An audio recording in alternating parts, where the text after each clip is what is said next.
Vamos a dar inicio entonces con nuestra agenda académica. En un entorno económico cada vez más gobernado por el conocimiento generador de valor de mercado, se hace necesario comprender los elementos que permiten la gestión del capital intelectual, aquel integrado por el capital humano, el capital estructural y el capital de los clientes. Esta conferencia enfatizará en el capital estructural sobre su gestión, protección y explotación y transferencia como mecanismo de vínculo universidad-empresa. La pregunta que surge es: ¿cómo las instituciones de educación superior pueden gestionar su capital intelectual para que éste contribuya al desarrollo socioeconómico sostenible de los países a través de sistemas de I+D+I? Para empezar a dar respuesta a esta pregunta, tendremos el primero de nuestros paneles: gestión del capital intelectual para la innovación. Para ello contamos con la presencia del ingeniero especialista en vinculación tecnológica Eduardo Matoso Peñalba, coordinador de la Red de Propiedad Intelectual e Industrial en Latinoamérica, Red Pila. La doctora en Ingeniería Mecánica María del Pilar Noriega, directora del Instituto del Plástico y el Caucho.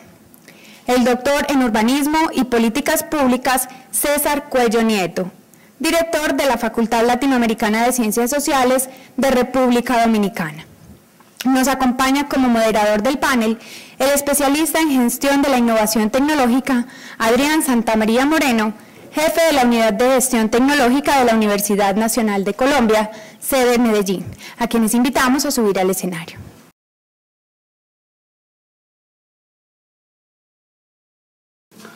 Muy buenos días. Abrimos entonces este primer panel, donde el objetivo fundamental es hablar sobre la gestión del capital intelectual e innovación.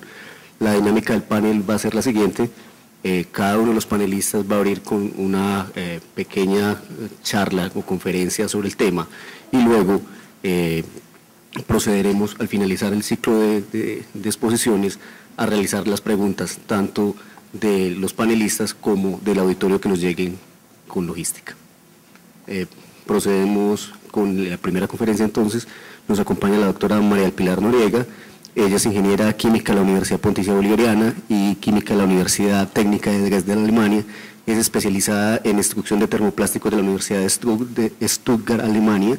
Posee un doctorado en ingeniería mecánica con énfasis en polímeros de la Universidad de Wisconsin-Madison y se desempeña como directora técnica, ha sido directora técnica del Instituto de Capacitación e Investigación del Plástico del Caucho hasta junio de 2012, cuando fue nombrada directora general y miembro de la Sociedad de Ingenieros en el área de plásticos. Es autora de 5 libros técnicos, múltiples artículos en revistas internacionales y además es coinventora en 2 patentes otorgadas en Colombia y una en los Estados Unidos, y al mismo tiempo tiene 2 solicitudes PCT en trámite. Bueno, muy buenos días. Mil gracias a la Red Pila por la amable invitación a este panel en gestión de la propiedad intelectual y particularmente capital intelectual. Quiero atender 2 preguntas del panel. La primera pregunta era retos de gestión del capital intelectual desde las instituciones de educación superior, institutos de investigación y las empresas. Un poco lo que se plasma aquí es con base en la experiencia nuestra. Nuestro Instituto del Plástico del Caucho tiene 20 años en el mercado colombiano y latinoamericano, atiende un promedio de 250 empresas anuales y estamos siempre en ese frente de batalla frente a generar conocimiento, protegerlo, patentarlo, licenciarlo, y hemos tenido todo tipo de experiencias, licenciamientos muy buenos, licenciamientos regulares y también los perversos, aquellos negocios que no han sido muy buenos, pero que se aprende de ellos. Entonces, miramos nuestra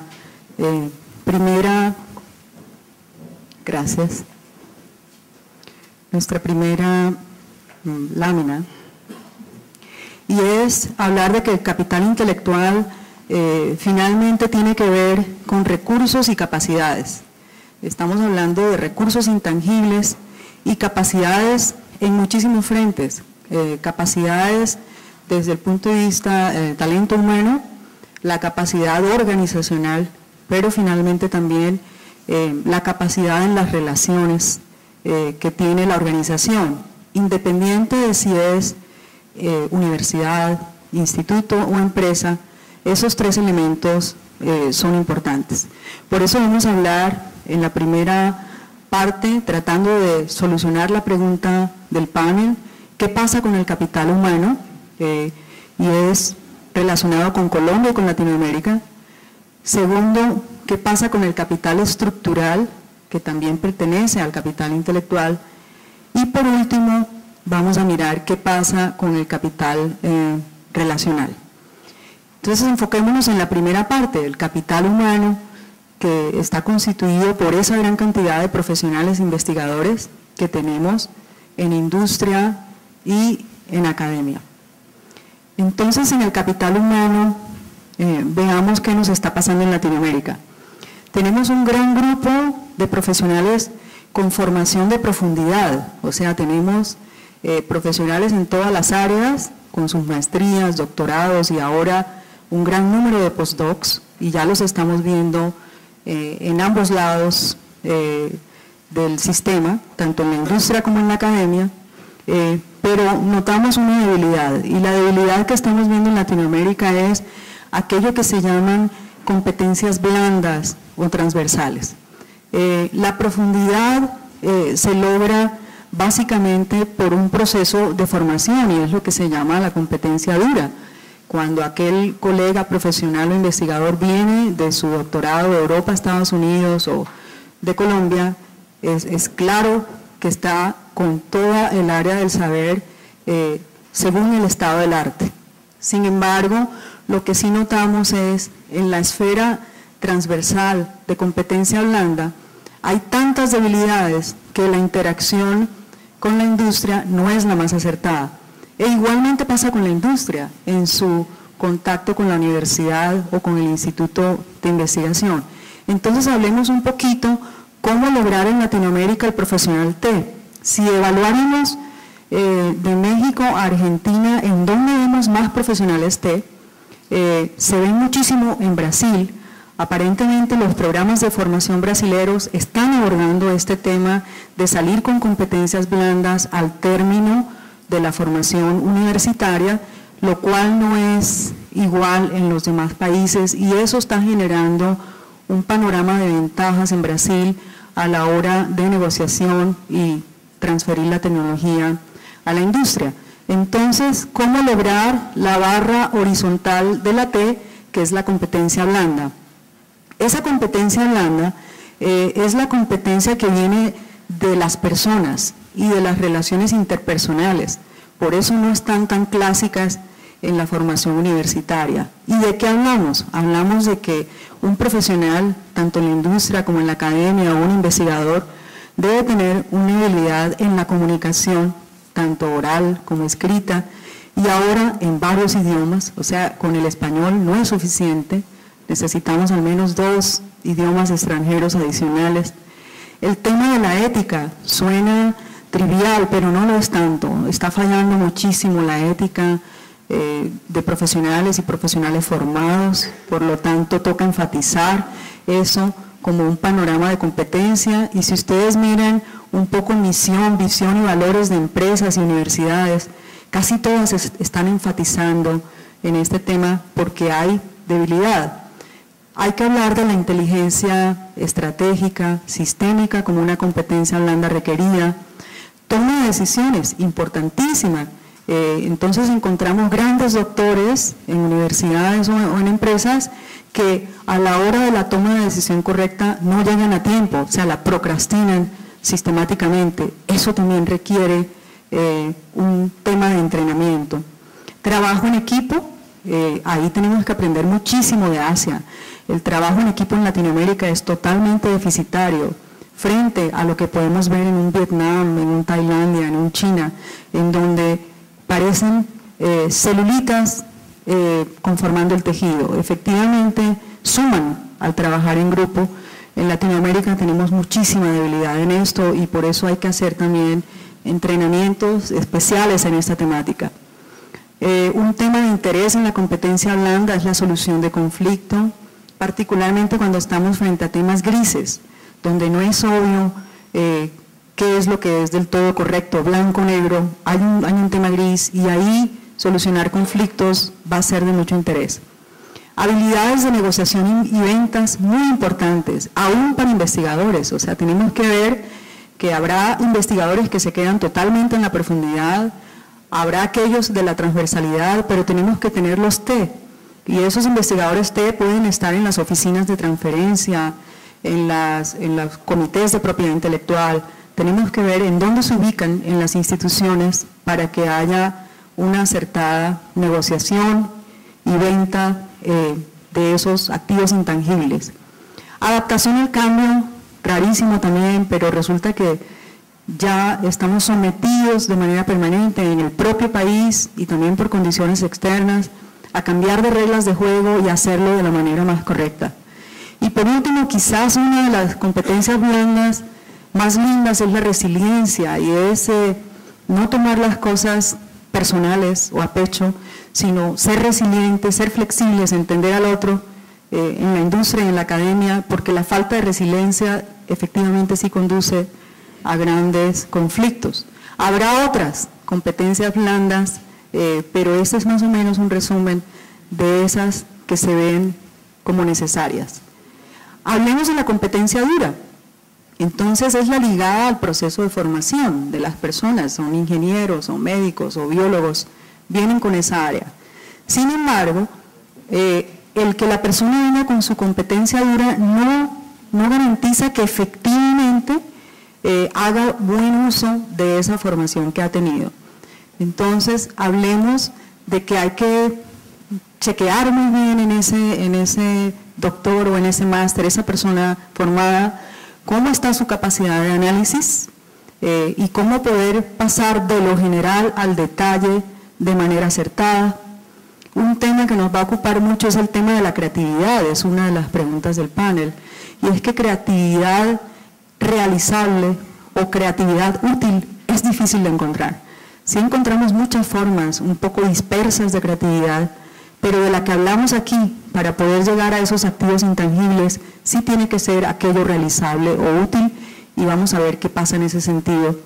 La solución de problemas, o sea, al tiro encontrar la solución, el troubleshooting, también es algo que implica muchísimo capacidad de esa persona formada.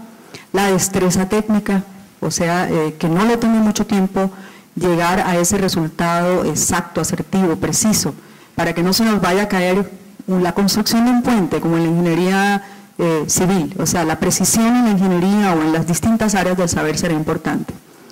El manejo experto de objetos de conocimiento, luego de una carrera de 10 semestres y maestría y doctorado, cómo relacionar de manera experta ese acervo de conocimiento también se vuelve complejo, cómo aplicarlo, y luego hablamos de la finura en ese logro de resultados, que cuando estamos diciendo, bueno, la dispersión de este producto en el otro tuvo una efectividad del 80%, con tal desviación de estándar, con tal campana de Gauss y tal, todo eso tiene que ser muy fino y muy preciso porque le va a servir a otro miembro del equipo. La capacidad de transferir conocimientos, clave, no todos están con esa capacidad, aún teniendo una formación dura, y habrá que ejercitarla. La inferencia del análisis conceptual, fundamental como competencia dura. Y luego una que ya es clave para cualquier organización, aún si somos biólogos, médicos, ingenieros o abogados, la administración de recursos. Y el recurso implica el dinero, el tiempo, coordinar los talentos humanos y los equipos para el logro de resultados. Creatividad. La creatividad nos tiene tan consternados que se está estudiando en el mundo y ese estado de la técnica.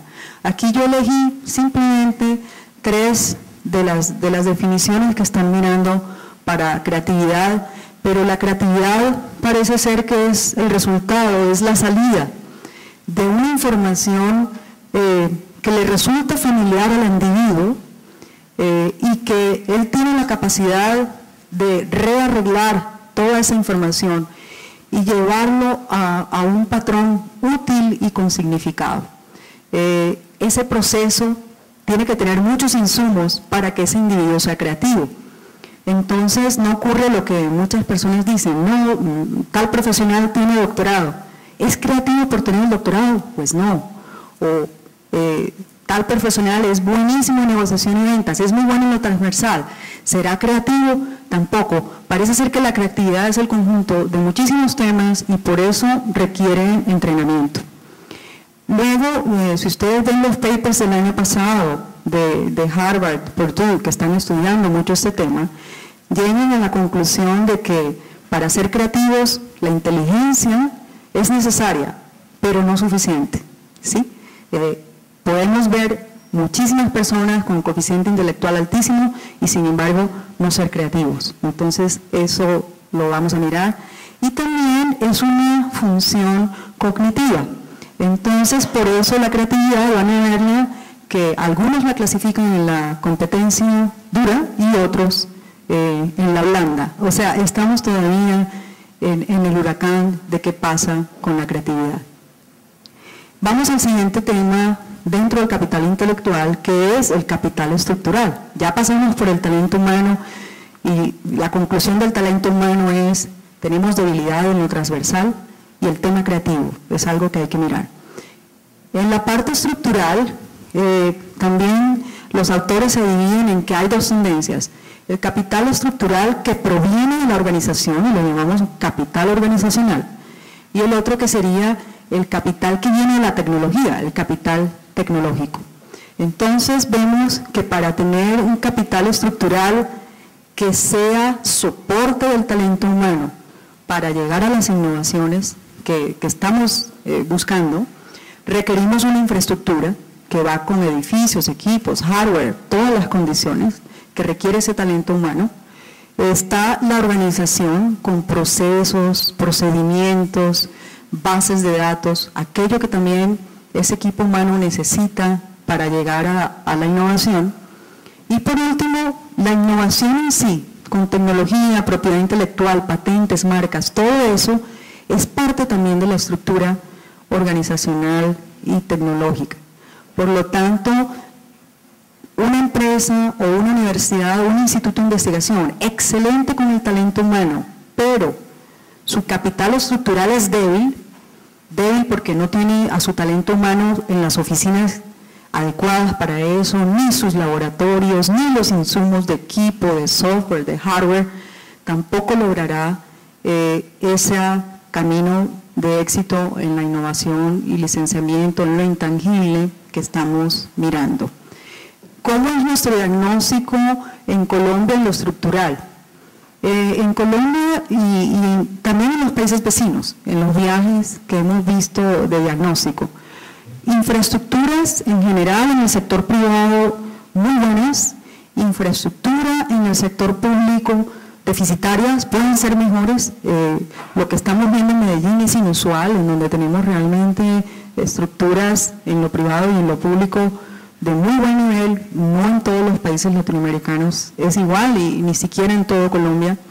Luego vemos el tema organizacional, en donde todavía tenemos estructuras muy jerárquicas en las empresas, universidades e institutos.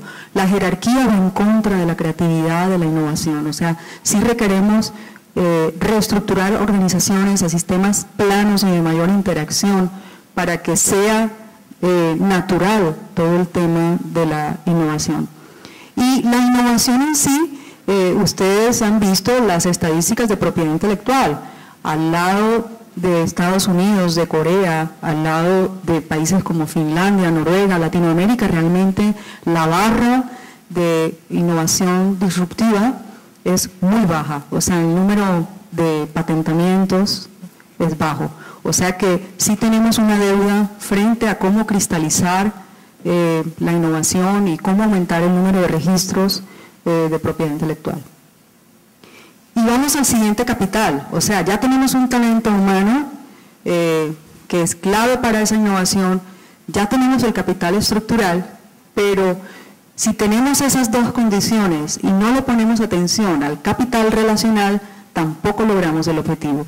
Y el capital relacional, los autores también están en una disyuntiva, porque muchos hablaron solamente de las relaciones en sí, pero es que ahora aparece la nueva crítica a la propiedad intelectual y es el capital social. O sea, si no logramos también involucrar a la sociedad en todos estos temas de innovación incremental y disruptiva, también tendríamos una deuda pendiente y no lograríamos el cambio de nivel de vida que mi colega Eduardo Matoso mencionó al inicio de la conferencia. Entonces, el capital relacional, que también tiene debilidades en Latinoamérica, es cómo tener excelentes relaciones con nuestros clientes, con los proveedores, con nuestros aliados, con nuestras redes. Estamos en el siglo de las redes y que sean redes eficaces y efectivas. Y beneficiarios. Entonces, miremos que si este capítulo relacional no es el correcto en la empresa, en la universidad o en el instituto de investigación, nos queda faltando realmente un panorama de información muy grande para tener efectivamente esos licenciamientos y esos cambios que queremos lograr. Lo último en capital relacional es el rol de lo social, y ahí tenemos una deuda pendiente. Entonces, ¿qué cosa es capital social? ¿Cierto? Hay autores que dicen, no quieren tocar el tema, pero muchos dicen que sí, y más para economías emergentes, como es el caso latinoamericano. Entonces, el capital social es aquel relacionado con el conocimiento que se debe a las relaciones informales y personales. Esto es muy novedoso porque no tiene que ver que esté usted en Harvard, que esté en la Antioquia, en la Nacional, o esté en la Universidad de San Pablo o en la de Buenos Aires. No, la institución no cuenta. El capital social es el del individuo, o sea, cómo se relaciona él de manera informal con las personas en donde estén. Y esto se le está dando un valor tan grande porque se han detectado que las últimas innovaciones que vienen de países desarrollados están teniendo una procedencia más desde el capital social que desde todo aquello ligado a la institucionalidad. Por lo tanto, nos toca pensar en qué espacios vamos a generar para que esto ocurra. Entonces, estas relaciones no las predetermina ni la empresa, ni el instituto, ni la universidad. Son naturales esas relaciones de los individuos.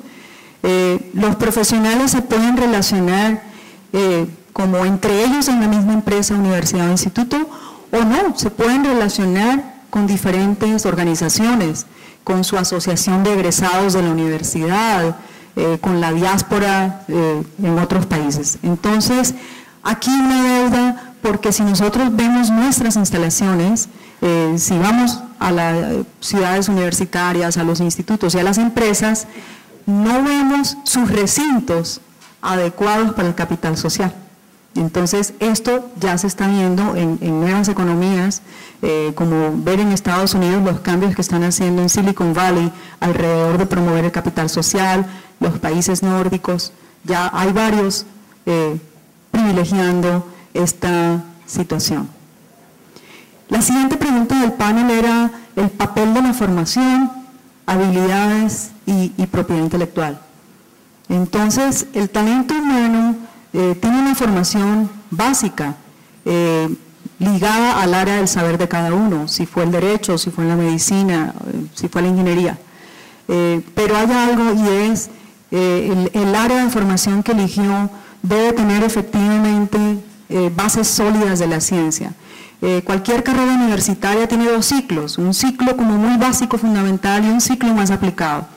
El aplicado prescribe en el tiempo, ¿cierto? Porque es ligado a la tecnología en ese momento cuando la persona fue a la universidad. El básico es el que le queda toda la vida, y ese básico debe ser profundo en matemáticas, física, química, biología, en esas áreas del saber que son como las ciencias madres.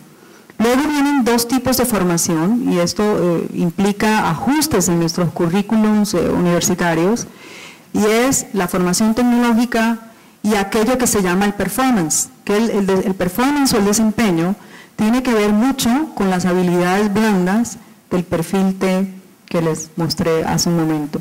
En lo tecnológico Propiedad intelectual, ya eso tiene que ser una cátedra permanente como lo tiene Brasil. Si en muchas de las áreas de pregrado de Brasil, propiedad intelectual es una de las materias que tiene que ver el estudiante, y eso es importante, al igual que toda la habilidad computacional, al igual que los temas de innovación. Si desde el pregrado no se inculca esto, va a ser muy difícil en el posgrado adquirir estas posibilidades. En el performance hay universidades que le han puesto mucho foco a estas áreas transversales, ejemplo Harvard, Purdue, en donde hay talleres incluso para cultivar todo el tema blando.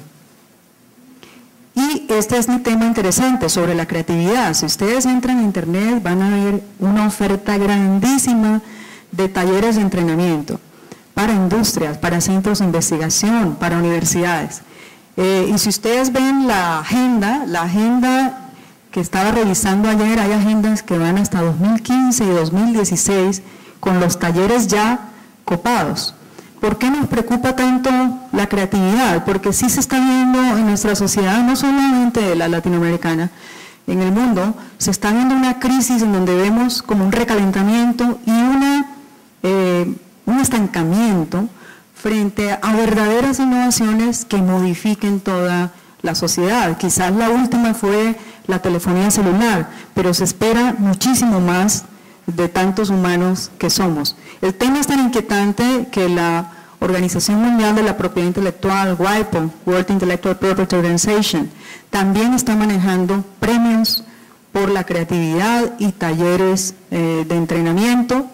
Y luego las asociaciones de ingeniería clásicas, como la IEEE, de la ingeniería eléctrica y electrónica, también ofrece workshops en el tema de la creatividad. Como ven, un tema inquietante para todos y que difícil de ubicarlo en lo blando o en lo duro, pero que definitivamente lo necesitamos todos, tanto la industria como la academia.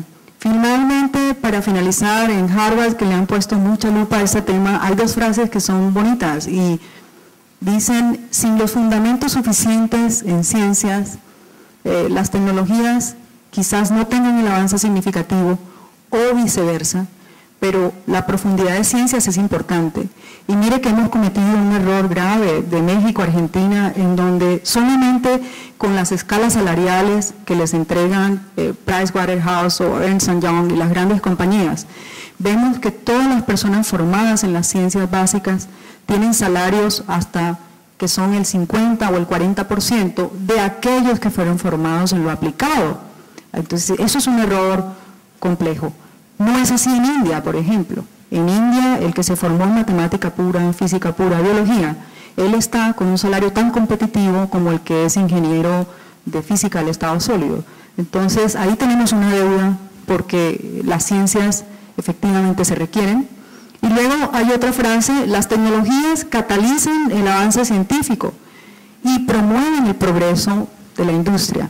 Entonces, si la primera frase, esa relación ciencia y tecnología en ambos sentidos, con competencia blanda y dura con las organizaciones, talento humano y capital social, si aquello funciona, es muy probable de que sí llevemos todo ese acervo tecnológico a la industria y logremos los cambios sociales, estructurales que se requieren.